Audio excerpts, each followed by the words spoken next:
me voilà parti pour faire une dérive sur la matinée. Alors le temps, eh ben, il est pas chaud.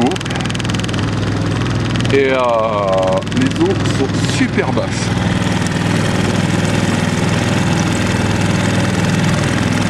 Alors là, il faut faire attention en sortant du port, parce que bien souvent on sort, il y a moins 0,5 mètres, pas plus. Donc objectif, voir si les cendres ont pris leur poste d'automne, réellement, ce qui n'était pas le cas auparavant. Ce qui était loin d'être le cas.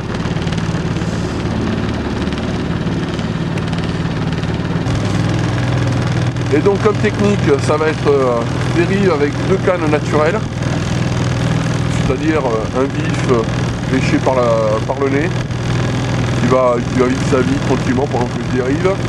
Et la canne que j'aurai en main, ça sera Fireball pour commencer. Et après, je verrai selon comment ça se déroule. Alors le vent, lui, il est positionné nord-ouest, donc c'est pas franchement l'idéal pour les dérives. Il va falloir que je les prenne beaucoup plus hautes que d'habitude. Mais bon, on va faire avec de toute façon. Bon voilà, là je suis arrivé approximativement sur le poste. Maintenant, il faut que je voie comment je vais dériver. Bon, naturellement, je vais être obligé de mettre 2 ancres flottantes pour bien me ralentir. Alors, je vais commencer sur des eaux à 3 mètres.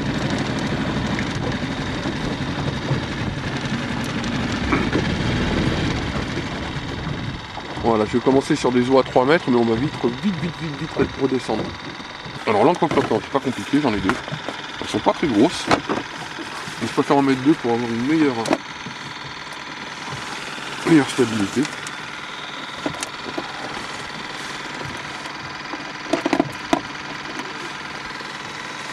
Donc voici la première, que je vais gentiment mettre à l'eau, et qui va me lancer toute seule, si j'y arrive. Donc premier ancre, c'est parti. Je vais attendre qu'elle se positionne. Et comme ça je mettrai l'autre. Bon, ensuite, Fireball. J'en ai prévu 3 selon la dérive.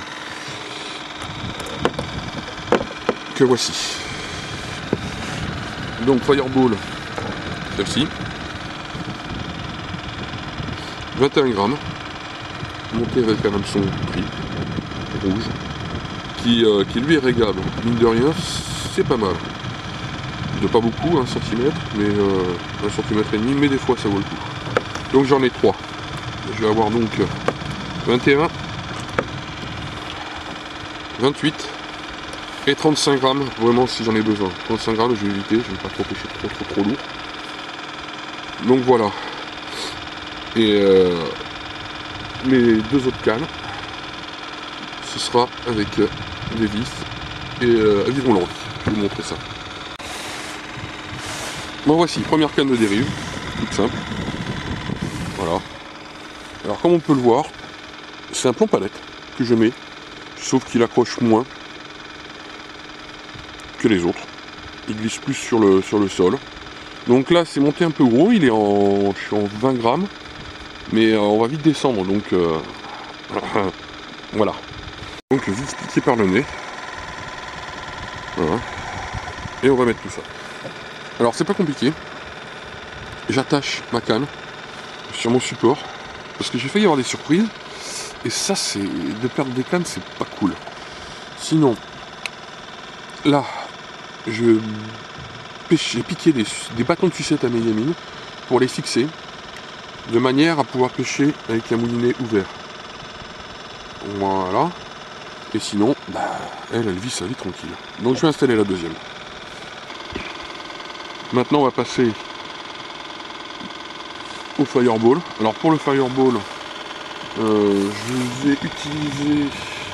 Alors j'ai 2 cannes. La Speedmaster Ouais, hein, avec un moulinet Shimano qui est très sensible, vraiment nickel. C'est une medium heavy, puissance 28, 7-28 grammes. Pas mal, bien. C'est une bonne canne, très bonne canne. Mais ce matin, vu la direction du vent, je vais utiliser une autre canne qui sera